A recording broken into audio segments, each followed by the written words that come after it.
cette simple prière a changé ma destinée. Et oui, je ne suis pas née dans une famille chrétienne. Je n'ai pas eu la chance d'entendre parler de Jésus depuis petite.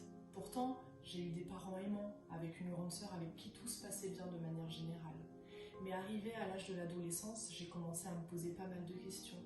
Et bien que, à point de vue humain, je pouvais être très heureuse en étant même assez populaire, avec pas mal d'amis au collège et au lycée, avec même un petit copain, des bonnes notes à l'école, en fait mon cœur vivait un vide.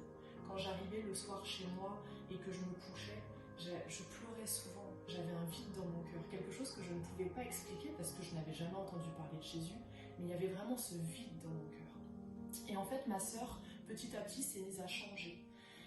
Elle a été beaucoup plus aimante avec moi, beaucoup plus attentionnée, pareil avec mes parents, et c'est quelque chose qui m'a interpellée. Et je l'ai tout simplement questionnée par rapport à ce changement. Et en fait, elle m'a dit qu'elle allait à l'église.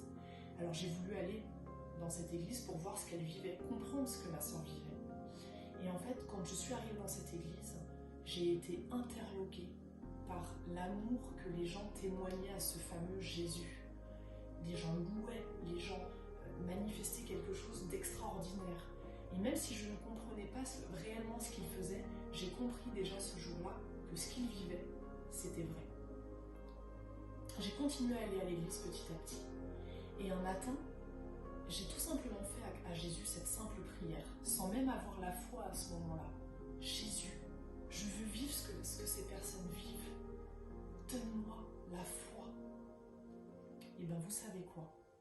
Ce matin-là, en faisant cette simple prière, en fait j'avais fait un pas de foi envers Jésus. J'avais montré à Jésus que je prenais déjà cette décision alors que je n'avais que 17 ans. Et oui, parce que quelques semaines plus tard, le jour du baptême de ma sœur, Jésus m'a répondu. Jésus, en fait, à un moment où ça ne s'y prêtait pas du tout, m'a inondé de son esprit. Je me suis levée sur ma chaise. J'ai pleuré toutes les larmes de mon corps parce que je venais de comprendre non seulement à quel point Jésus m'aimait et m'avait aimé pour se donner à la croix pour moi, mais en plus que je vivais dans le péché, donc que je n'étais pas digne du sacrifice qu'il avait subi pour moi. En fait, ce matin-là, le voile qui me séparait de Dieu venait de se déchirer. Ça a été un moment extraordinaire que je n'oublierai jamais. Et vous savez quoi? À partir de ce moment-là, Jésus a toujours été là pour moi. Je ne regretterai jamais cette décision, ce pas de foi que j'ai fait un petit peu plus tôt en demandant à Jésus la foi, parce qu'il ne m'a jamais abandonné. Il a changé ma destinée, il a changé ma vie. Et toi aussi tu peux vivre la même chose. Jésus attend simplement un pas de foi de ta part. Voilà, ces quelques paroles vous montreront un peu ce que j'ai vécu ce matin-là. Soyez bénis. Son sang a coulé, l'agneau immolé, le lion de Judas, rabaissé au plus bas. Il a accepté la souffrance, supporté nos offenses.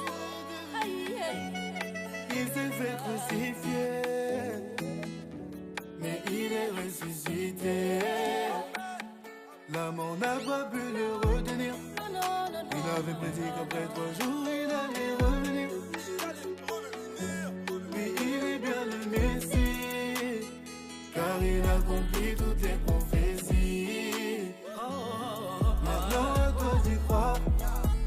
Ne fais pas comme toi, ne cherche pas à voir.